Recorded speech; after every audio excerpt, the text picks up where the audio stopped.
Hi, I am Leah St. and I'm being interviewed by Keith Andrew, who is doing a phenomenal job. I really enjoy it.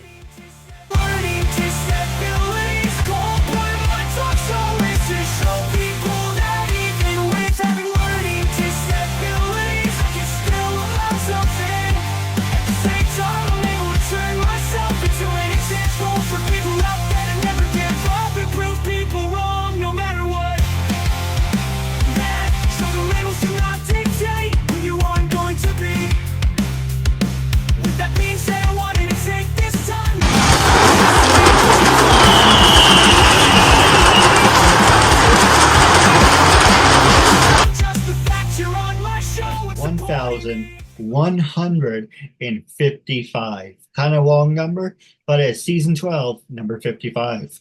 This episode will be shared on Facebook, Instagram, TikTok, LinkedIn, and YouTube. If you're watching, make sure to hit that bell icon, leave a comment. I would love to interact with you. Our guests would like to interact with you. So the first question I want to ask you is called Icebreakers. Tell our audience a little bit about yourself. Hi, my name is Leah St. and I've been acting probably since I was around 10 years old. I got into it acting. We did a play for my retiring grandfather and my grandmother who was moving to Florida, and I used to live in Michigan, Detroit, actually. No, I heard Detroit. Let's see, Detroit. There's a wrestler named Big Sexy Kevin Nash. He's from Detroit, Michigan. Um, Remind me, Detroit is in Chicago, right? Michigan. Detroit is All right, Michigan. two different places. I was gonna say Chicago, Illinois. That's the home of the Legion of Doom, but just Detroit. That's the home of WWE Hall of Famer Kevin Nash. Do And you like? Motown Records. No, absolutely. Do you like professional wrestling? I did when I was younger. Yeah, now at least the women are good looking now, right? But it was kind of creepy back in the day. Actually, you're absolutely correct. It was really creepy back in the day. They've done a lot. They've brought it a lot further, but it's just not something I watch much anymore. Well, actually, that's the next subject I want to talk to you about. And you can ask me anything you want. And it's PG, PG-13. I will follow your lead. So Okay. you're in the driver's seat. I want to talk to you about stereotypes. When you broke into the business, and as a woman, from your point of view, how did you overcome those stereotypes? And do you think there are still those stereotypes in today's world? Well, to answer your first question is an answer to the second one. Yes, I do believe there's still stereotypes. And as far as overcoming them, I don't know that I have entirely. I still fight those stereotypes tooth and nail at this point. Directors try to put me in the same box. I'm a mom. I'm a mom. I can do way more than that. I have played a judge and I have played a teacher, which is only a little bit out of that stereotype. And also, one of the stereotypes that I think might be starting to dissipate, not as it isn't as prevalent as it used to be, is Hollywood doesn't only require size 2 anymore. You can be more than size 2 and 25 years old, which is good considering I am neither of those things. Well, if it makes you feel better, I have a fat neck, so that's why I try to hide my neck. Your neck looks fine to me. You're doing a good job hiding it. No, absolutely. And yeah, I do fall under the scare. When I approached you to be a guest on the show about, hey, I'm a talk show host with disabilities, obviously you got to think of someone who has just mental problems, but not any stretch of imagination, that's not me. But the definition is someone who's like that. That's when people think of disabled people. But there are hundreds and thousands of different type of disabilities. Some are physical and some are mental. And by the way, for reviewers who like to have fun, don't take a shit too personally. But we like to have fun. But that falls under the stereotypical of, well, you say you have a disability. We're not really looking for this because I fall under the spectrum of being retarded. Because I give you an example of what I'm talking about. You take a test, it's multiple choice. You have A, B, or C. I'm like, okay, can you read all the answers to me? Can you break it down? Can you give me an example of what A is? Can you give me an example of what B is? And then process of elimination. Now you have A or B. Which one feels like it's the right answer? Because I learn at a slower pace and I like to break things down. So, like I said, I'm a little slow, but it depends on what I'm doing. I fall under the spectrum of being retarded because no one learns like that. Someone says, if I give you the script, I expect you to read it, know it, and do it. I don't have time to hold your hand or babysit you. So you can do laps around me, but there's some things I can do laps around you too. If you want to have a race, we can have a race about it. But you know what I mean? It's just the stupid stereotypical of saying, well, I'm disabled and you're a woman. It's like, just treat people as equals instead of just trying to make a big deal out of it. I 100%, a million percent agree with that. Um, don't judge me by my sex. Don't judge me by my race. Don't judge me by my height. Don't judge me by my size. And don't judge me by what you might or might not think that my IQ level is. How about getting to know me first? How about talking to me first? And then if you want to make a judgment, you are free to do so. Let me speak to you first before you decide. No, you're 100% right. Now, when you were in college, were you a study nerd or party animal? And what did you major in? I didn't go to college. I have taken classes and as far as my 20s and 30s, I did spend time at the clubs on the weekends when I had a babysitter. Um, not really a party animal, but I do like to dance and sing. And my major, as far as major would have been, I would have studied acting, and I also own a bookkeeping business. Oh, nice. What can you tell us about that? I have probably about 15 to 20 clients. A couple of them have disabilities and they're also business owners. So I know firsthand that disability don't mean nothing. It don't mean that you can't. Disability doesn't mean can't ability. It just means different ability. No, you're And absolutely right. I really enjoy working with my people. One of them's name is Ruben and the other one's name is Robert. And I really enjoy working with them. Now, we're going to take a quick commercial break. And when we come back, we're going to talk about who influenced you to become an actress when we come back. Okay. We're back from a quick commercial break. So the question I want to ask you is what attracted you to start your acting career and who influenced you to start your acting career? I wanted to be an actor as long as I can remember. I remember being in kindergarten, and there was always that one day where the teacher says, "Today, class, we're going to draw what we want to be when we grow up." I drew a stage at 5 years old. I knew then, and I remember watching Lily Tomlin and variety shows and Robin Williams and that is I wanted. I remember looking at that going, that is what I want to be. That is me. Now, for me, I would say I try, and I have to send you my interview when I was interviewed on Manhattan Neighborhood Broadcasting. I mentioned Bill O'Reilly, and I used to like Bill O'Reilly until it came out that he was a phony. But I, I did also mention Bill Maher, so I like to be sarcastic. I like to be funny. But as we're talking about comedians, you mentioned Robin Williams.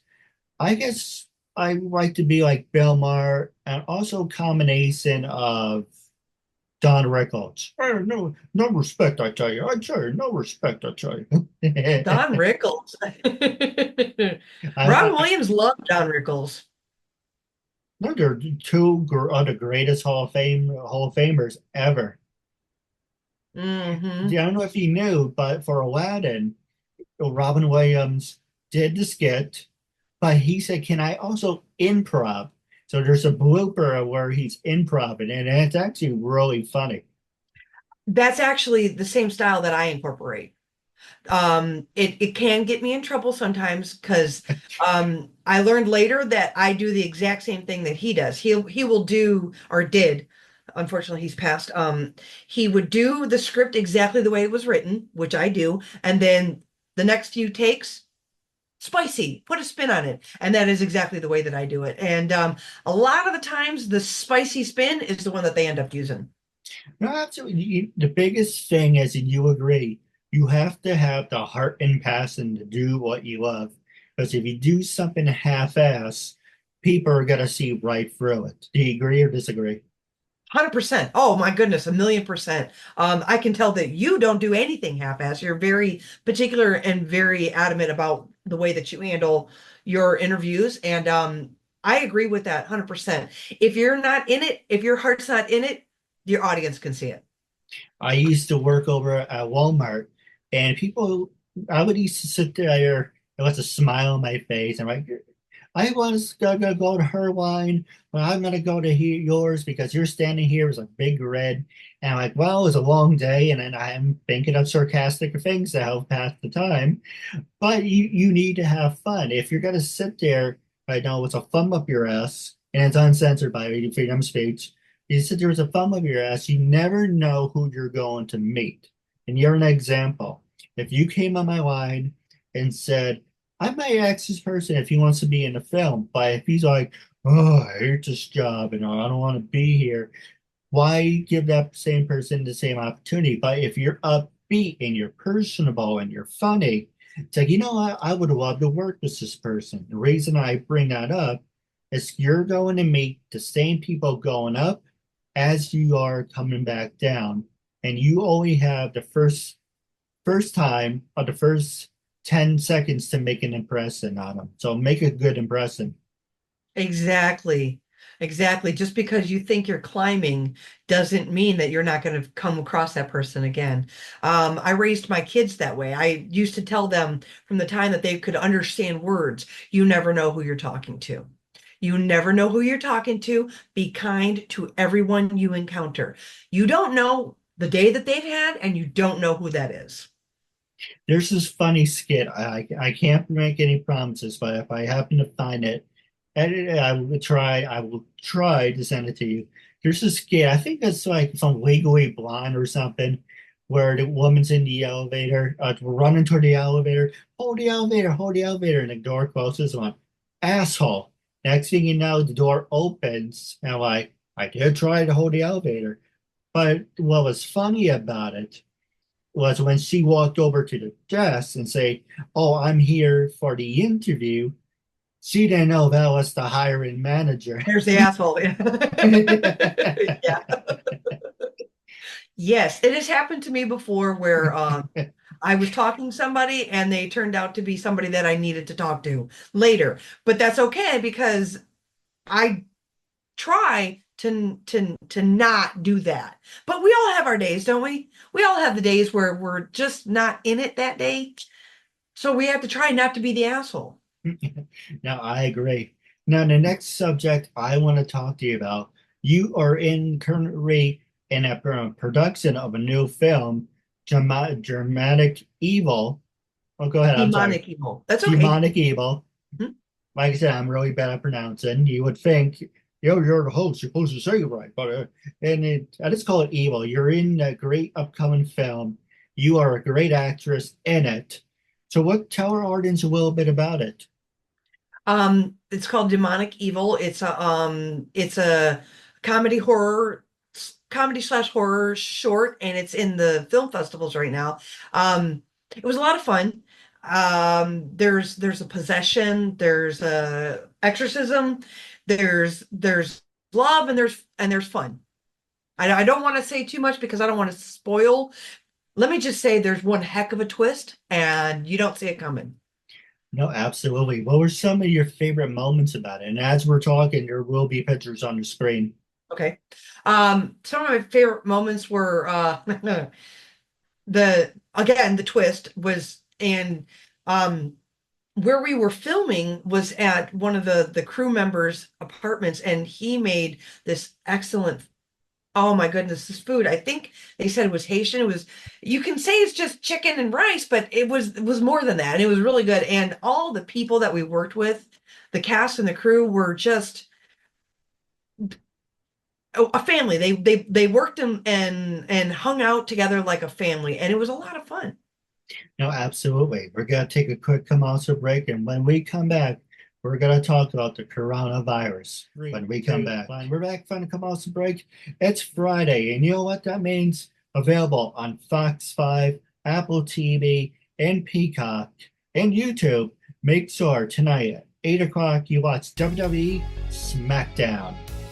We just got done, well, they got done with WWE SummerSlam this past Sunday. That's available on Peacock. But tonight, it was the return of Roman Reigns. Make sure to enjoy WWE SmackDown, available today. Also, actually, I was going to say Bill Maher, but Bill Maher's not back until the 23rd. But if you are a fan of Bill Maher, go to HBO and you can watch the latest episodes leading up to his return. Now, with that being said, the last question I want to talk to you about. There's so many things I want to talk to you about. The coronavirus. How has it impacted your life, and has it hurt your career, or has it gave you opportunities in your career? Um, when the lockdown first happened, I was actually I was set to go on a vacation that I had been waiting for my entire life, and that was taken away. But that's okay because the money that we had spent on that vacation, we were able to survive during lockdown because nobody was working. But during lockdown, it afforded me the opportunity to do Zoom movies, which wasn't a thing before the pandemic. I participated in quite a few movies where everything was filmed over Zoom, like similar to what we're doing right now, and it gave me a chance to keep working. So it was bad and good at the same time, I guess. How did you fare during the lockdown? Well, for my dad, he would say it felt like he was under house arrest for 2 years. And I probably usually been my past episodes where I had to actually shave my head because we couldn't go out and get a haircut because everything was closed.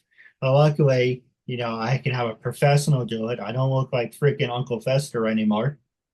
But I mean, in a way, it didn't really bother me because I wanted to work on my talk show. And that actually goes into the next segment of social media I want to talk to you about. Well, for me, I wanted to stay home and work on my interviews and all that. So it was good for me. But if you're the type of person who wants to go out and be a people's person, I mean, yes, it did feel like you were under house arrest. We have a backyard, so we sat in the backyard, and I felt like, okay, you got your recess, and then you can go back into the house again. Couldn't really go anywhere.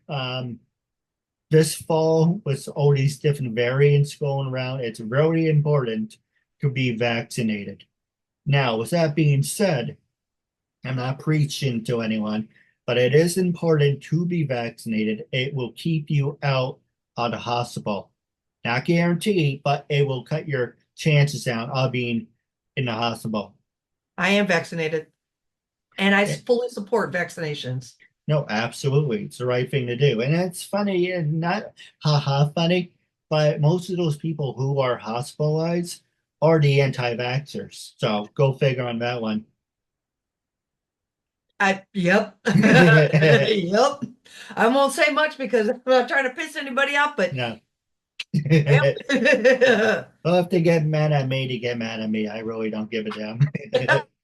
So, so the next question I want to ask you is social media. How has social media impacted your life? And what are some of the websites you would recommend? Obviously, and I were all down too. Obviously, there's Facebook and Instagram, LinkedIn, TikTok, YouTube. But is there any websites you would recommend to us or me or us, it's not about me. Say if it wasn't for this website, I wouldn't have gotten the opportunities that I have right now. Oh, there's the backstage, Mandy, Actors Access, casting networks. Those right there. All of the work that I've gotten, not all of it because I did get some from Facebook, but most of the stuff that I've done was through posting on those actors websites. Also for those people who can't afford those subscriptions, Facebook has pages, free pages for actors and paid actors and unpaid jobs. So there's a lot of stuff out there for people like us to find work. It's not going to be easy, but you can find it. No, I agree. I always post on New York City posts. I post on different groups saying, hey, I'm a talk show host with a disability. I'm looking to interview actors or actresses who would be interested to take the time to be on my show and support my show. And by supporting me, you gain free airtime to share your message. So there are a Mhm. bunch of them. Unfortunately, no one takes it seriously, but I mean, okay, some people take it seriously, but it's hit and miss. But what I like about it, it's free. I was thinking about getting a membership on Backstage, but you can't post anything without them being a member. Would you recommend it or? Um, I would say Backstage has the most opportunities for submissions. Like it's also the biggest one. Actors Access is probably the number two. Um, but without on Actors Access, if you don't pay the premium membership, you Right. can't post anything either. You can see stuff for free, but you can't post anything. So like you said, if you pay, if you're poor, like most of us are right now, you have to depend on the Facebook pages. Other than that, yeah, Backstage and Actors Access, I would say those two are the top ones. Or word of mouth. Word of mouth. Oh my goodness, yeah. Working with somebody and they call you again. That goes back to you never know who you're talking to and be kind to everybody that you come across because it may be a student film that you don't get paid on, but that doesn't mean that they're always just going to be a student. They may call you again later on down the road because they enjoyed working with you. But if you're an asshole, Yeah. they're not going to call you back. Now I agree. Now you're gonna like this one. Today is well, let's look at it like this. I'm gonna try. I need to come up with a better term for this. But song of the day. Was there a song that you would recommend to our viewers, or was there a song that you listened to before we did the interview? I did not listen to a song before we did the interview. I was working because I work from home, which is good. The commute is the best. But I would say I was rearranging things in my living room. My favorite movie is the Lego movie, so everything is awesome. I used to work for Toys R Us. They used to play that song a lot. You're probably sick of it then. Well, better that than Baby Shark. Oh my goodness, no. Oh my goodness, no. Do do do do no. Actually, that's a good one. I should do that when they play that. I should just go do do do and what's on No. next? Do do do do. What are some of your favorite music groups? Say again?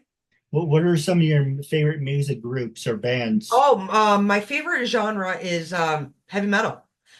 I like rock. I like dance music also. I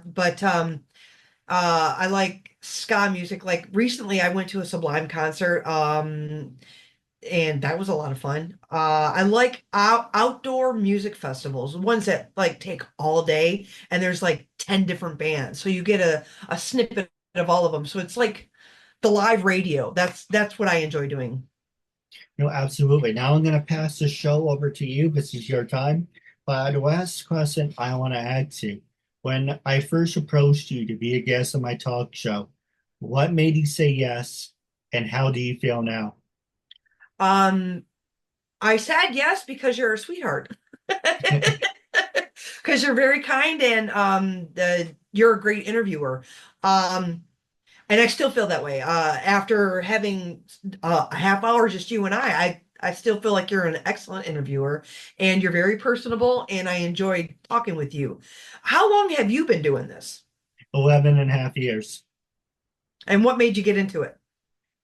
For the longest time, I was using my disability as a crutch and saying, I can't do this, I can't do that. People will feel sorry for me. And I'm the youngest out of four brothers and one sister. My brother before me used to say, and I was at $1 for every time I said this, well, I don't know what to do with my life. I don't know what to do.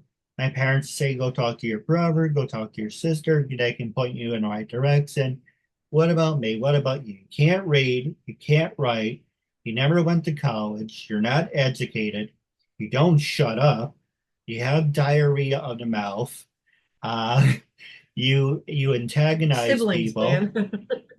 and you're not, and the biggest thing is you're not qualified. So I said, screw it. I'm going to show you with a disability. Look at what I'm able to create for myself. And for 11 and a half years, thanks to you, 1,155 episodes later, I created a platform for myself. I mean, there's nobody stronger than somebody that has been told that they can't do something, right? I feel that entirely. Like I'm only 5'2" and I'm a girl. And the whole time I was growing up and I was raising my sons, it was you can't do that. You can't do that. Don't tell me what I can't do. Don't tell me what I can't do. I know what I can do. And if I can't do it now, I can do it tomorrow. And I applaud you for that. No, I appreciate it. Now, wrapping up, was there any subjects or anything you want to promote? Ask me. Oh, the last part of that question is, would you recommend anyone who are hesitant about being on my show, would you recommend it? Passing the show over to you. I definitely recommend being on your show. The exposure is phenomenal. And again, you're kind with your questions and you give your interviewee time and grace. I definitely recommend your show. Yeah, absolutely. Now, what's coming up for you on the horizon? I am right now. I am in doing a live variety show. It's an interactive show called Stay Tuned, and it's in the Orlando and Tampa area. It's dancing, singing, music, and acting, and it's interactive. Like you can get on stage with us, and it's a lot of fun. It's comedy, and it's classic rock, and I'm really excited about it. It's called Stay Tuned. I do have a couple questions for you off the air. Wrapping up, it was a real honor and privilege having you as a guest. For our viewers, our goal is to reach 500 and more views. Definitely, if you're watching, you're obligated. If you're watching, leave a comment. I would love to hear from you. Our guests would like to hear from you. But until we meet again, I catch you later. Thank you, and have a good night. Good night. Supporting me, and my message is all that matters.